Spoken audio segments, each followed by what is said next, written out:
Okay, this is a brief rundown on how to get the pulse counter set up to communicate with the photomultiplier tube in the single photon interference experiment.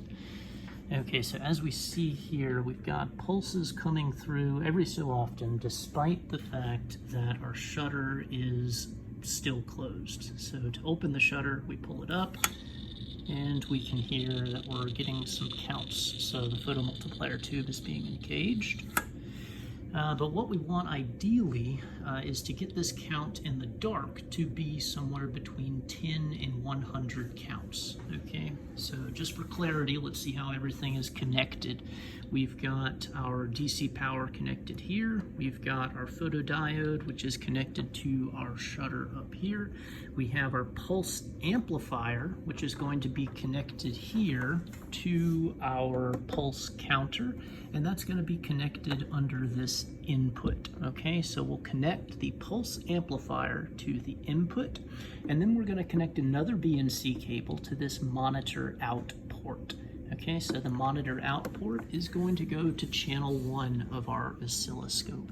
Okay, so as mentioned in the lab manual document, we're going to want about 50 millivolts per division, and we're going to want about 50 nanoseconds per division on the time axis, and that should allow us to visualize the pulses, kind of like what we're seeing here. Okay, so we want to increase the sensitivity, and what I'm going to do here is make the pulse counter pretty much maximally sensitive. Notice as I pull it just a little bit that way, it rings.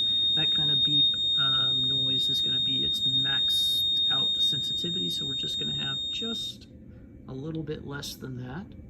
And then what we can do is we can change the sensitivity of our photomultiplier tube. So the manual specifies that it should be somewhere between 5 and 6.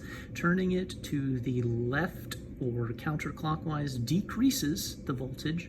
Turning it to the right or clockwise increases that voltage.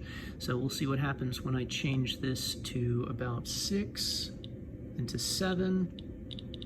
And we can start to see that we're able to get these pulses here.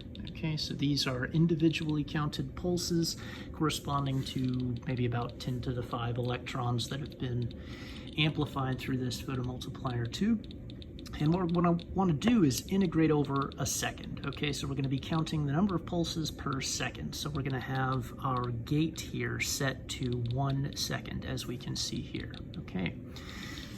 So we've got everything set up, and what we can do now is we can vary the position of our detector, and then we can find what the number of counts we're going to get at each of these different positions should be by judiciously controlling the intensity of our light source here.